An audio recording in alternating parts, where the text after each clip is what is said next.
No, you stay on the edge.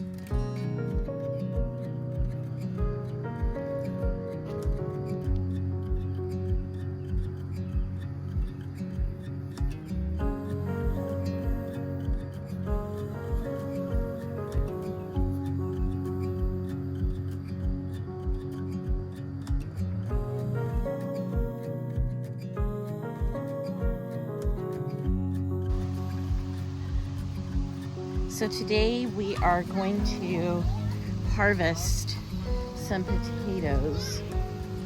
I'm not doing all of the potatoes today, simply because not all of the potatoes are ready. Let me flip the camera around and I'll show you guys what I mean. So this is our potato patch. Some of these potatoes are ready to be harvested and some are not. So here, these are a nice dark green. They are still growing potatoes. So we're gonna leave them.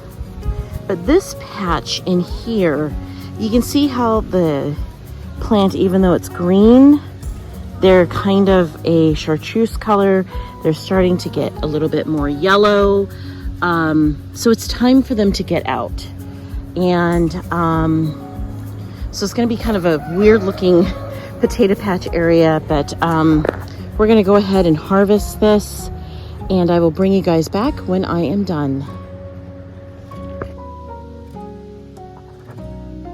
So this is what the harvest wound up looking like. This is what my bed looks like.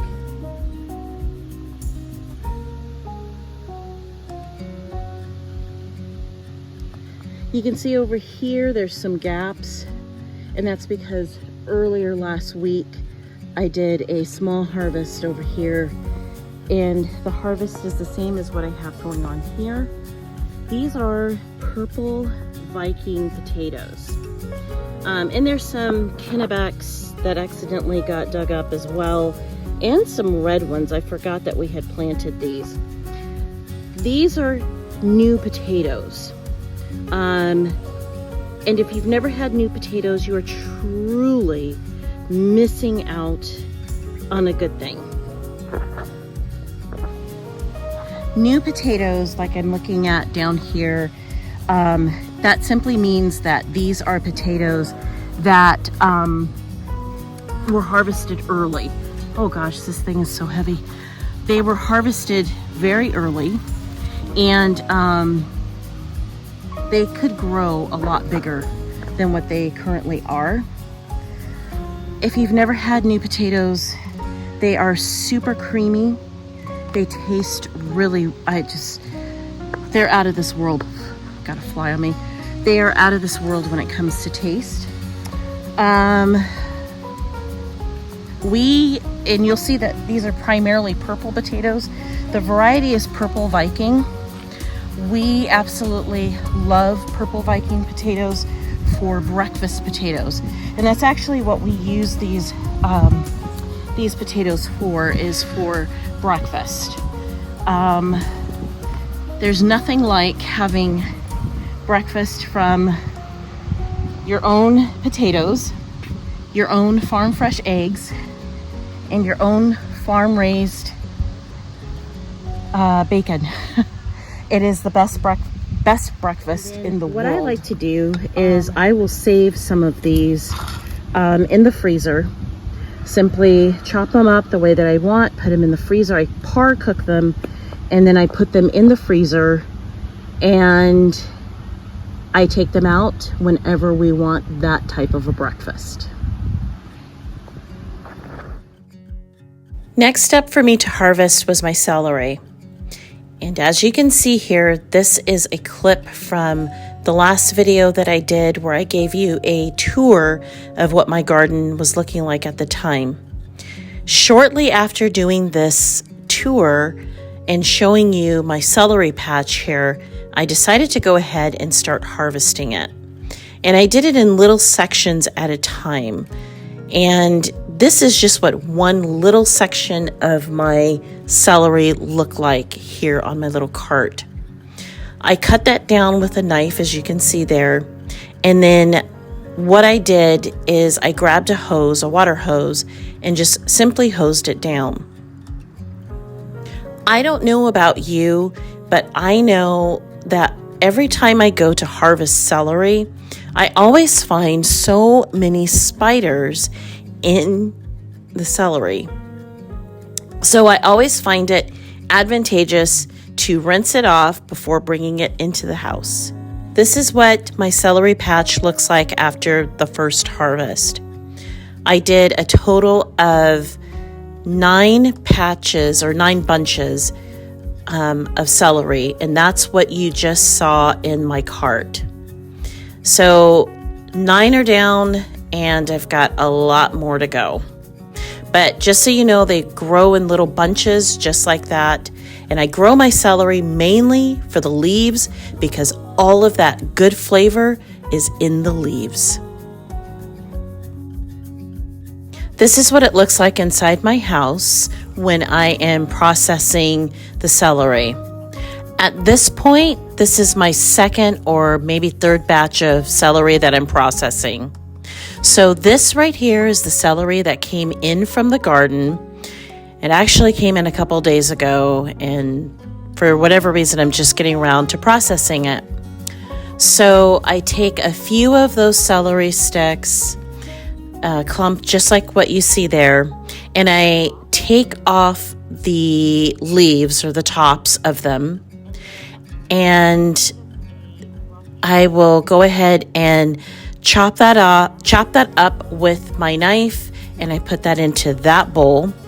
That bowl is destined for the food dehydrator, and then the stalks will get chopped up and they'll go into that bowl. That bowl, I will be freezing all of those stalks, and I will use that in the winter for soups and stews and everything like that for the winter months. Now that bowl that's right there, that's the undesirable stuff. The chickens are going to have a feast with that, and they can deal with that. So that is how I process my celery. It looks complicated. It's really not that complex. But it's just wonderful to have this going on, because I know in the winter my soups and stews are going to really pack a punch. And I also forgot to mention that there are some stalks that I set aside, those that are in between the bowls. I set some of those aside for making vegetable broth as well. So really nothing goes to waste here when you harvest like this. So this is the final product. This is what the celery leaves look like when they're all completely dehydrated.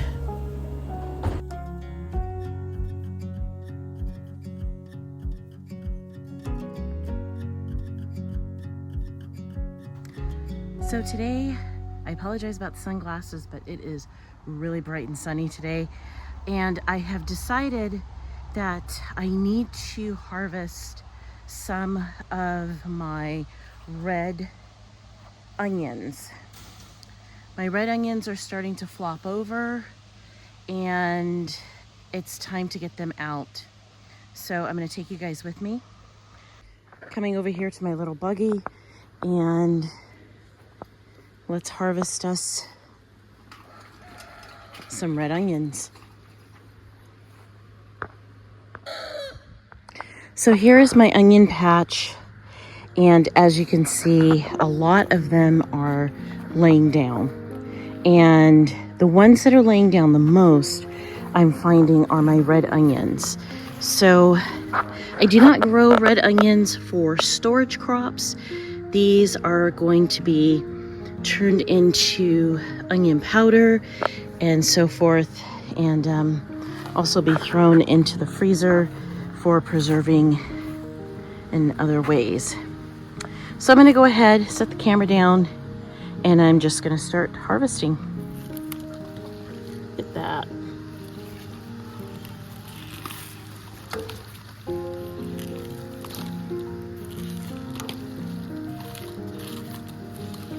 Some of these I could have left in and let them get a little bit bigger, but I just, like I said, they're not for storage purposes. They are for more like fresh eating and turning into onion powder. So this is what I've harvested so far. I will go back in the shade and, well, it's the next day and it rained. And believe it or not, yesterday my camera overheated and I wound up just going inside, and it just wound up being an evening. And then it rained last night, so it rained on my onion harvest here. If I was growing these for storage onions, I would really be upset. But these are not for storage. These are for making onion powder, so it's perfectly okay. I'm considering them washed. So I'm gonna go ahead and take these inside, let them cure for about a week or two, and then I will start processing them into onion powder. But I just wanted to turn the camera around and let you see what the harvests look like. So again, this is what the red onion harvests look like. The bulbs are a little bit small. Again, I'm not super concerned about that because they are just getting turned into powder. But not bad. It was not that bad. Actually, this harvest is better than the ones I've had in Arizona, so I'm quite pleased. Well, that's it for me and my family here on our homestead and in our homestead gardens. We hope that you guys enjoyed this video and found value in it. Until next time, happy gardening, happy homesteading, and we'll catch you on the next video. Bye for now.